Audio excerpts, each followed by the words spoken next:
طرف سے میرے جو بھائی ذبح کرنے کا کام کرتے ہیں نا، قصاب ہم کہتے ہیں، سارے قصاب نہیں ہوتے، بہت سارے لوگ یہ سعادت حاصل کرتے ہیں اور بڑے نیکی کا کام کرتے ہیں، اللہ انہیں بڑی بہترین جزا عطا فرمائے گا، بڑا خیر کا کام کرتے ہیں۔ لیکن چونکہ رش ہوتا ہے ایسے لوگوں کے پاس، تھوڑی جلدی بھی ہوتی ہے، پہلے تو کوشش کریں تکبیر خود ڈالیں، یہ نہیں ہو سکتا تو قریب کھڑے۔ ہمارے ہاں ایک رواج یہ بھی ہے کہ دو بندے ہاتھ رکھتے ہیں، ذبح وہ کر رہا ہوتا ہے تو جس کی قربانی ہوتی ہے اس کو کہتے ہیں تو بھی ساتھ ہاتھ رکھ، ہوتا ہے نا جی بہت ساری دفعہ۔ اب حکم یہ ہے شریعت اسلامیہ کا کہ جب جانور ذبح کریں گے تو پڑھیں گے بسم اللہ اللہ، بسم اللہ اللہ۔ ہاں نبی پاک صلی اللہ علیہ وسلم نے لمبی دعا پڑھی، صحابہ بھی لمبی دعا، انی وجہت وجہی للذی فطر السماوات والارض حنیفا وما انا من المشرکین، یہ بھی پڑھا۔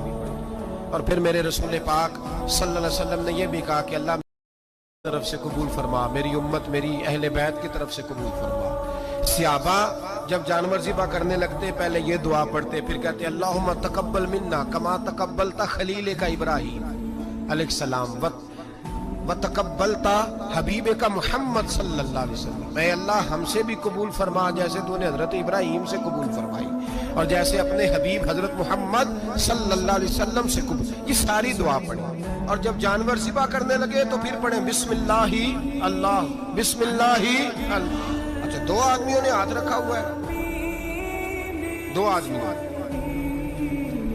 اب اگر ایک نے بھی نہ پڑھی بسم اللہ اللہ اکبر تو جانور حلال نہیں ہوگا، دونوں کو پڑھنا پڑے گا، یہ مسئلہ یاد رکھنا۔ ایک اور بات بھی بتانی ہے آپ، وہ بھی آپ نے یاد رکھنا۔ قربانی کے بڑے جانور میں کتنے حصے ہوتے ہیں؟ 7۔ اب 7 حصوں میں 7 کی نیت قربانی، 7 6 حصے ڈال گئے، جو چلے تھوڑے سے زیادہ امیر لوگ نہیں تھے، نارمل تھے، انہوں نے 6 حصے ڈال لیے۔ 7واں امیر آدمی تھا، اس کو جا کے کہا یار ایک حصہ نہیں مل رہا تو چل تو نے تو 2-3 بکرے لیے ہوئے ہیں تو بھی شامل ہو جا۔ اس نے پہلے تو کہا نہیں یار میں نے اب لے لیا، پھر جب اصرار کیا تو کہا چلو ٹھیک ہے بڑے گوشت کا قیمہ کرا لیں گے، تو اس طرح کرو ڈال لو میرا بھی حصہ۔ اب 6 کی نیت قربانی کی، 7ویں کی گوشت کی، کسی کی بھی قربانی نہیں ہوگی،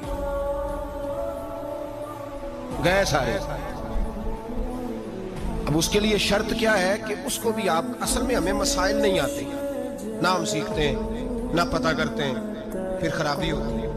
اب اس سے کہیں کہ یار قربانی سے پہلے پہلے اپنی نیت کا اعادہ کر، اپنی نیت کا اعادہ کر بتا کہ تیری نیت کیا ہے، اور اگر غلط ہے تو صحیح کر لے، تاکہ سب کی قربانی تو بتا۔ یہ جو تو رکھ رہا ہے قربانی تو کس کی قربانی کر رہا ہے؟ دادا جی کے نام کی، ابا جی کے نام کی، اپنے پیر کے نام کی، استاد کے نام کی، یا رسول پاک صلی اللہ علیہ وسلم کے نام، نبی پاک کے نام کی؟ اسے پوچھیں اور جو وہ نیت بتائے اس نیت کی دعا ہوگی، اس کی طرف سے کہا جائے گا اے اللہ اس کی طرف سے اسے قبول۔ میری بات کی سمجھ آ رہی ہے میرے عزیزوں کو؟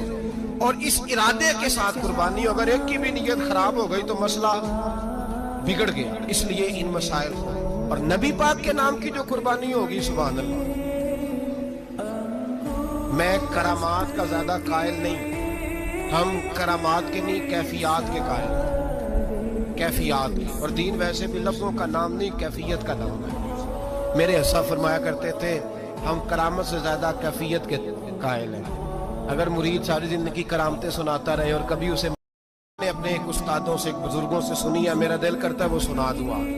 اور بزرگوں کا قول ہے اصل رنگ جو میں عرض کر رہا ہوں اسی رنگ میں اس کو رکھیے گا، اور جس حد تک میں بات کر رہا ہوں اسی حد تک رکھیے گا۔ اب ہر آدمی کے پاس موبائل ہوتا ہے، فوراً بات ریکارڈ ہوتی ہے، فوراً میڈیا پہ جاتی ہے، فوراً لوگ کمنٹس کرتے ہیں، تو بھائی جس حد تک سناؤں اسی حد تک رکھیے گا۔ میرے ایک بزرگ فرمایا کرتے ہیں کہ نبی پاک کے نام کا جانور ذبح کرو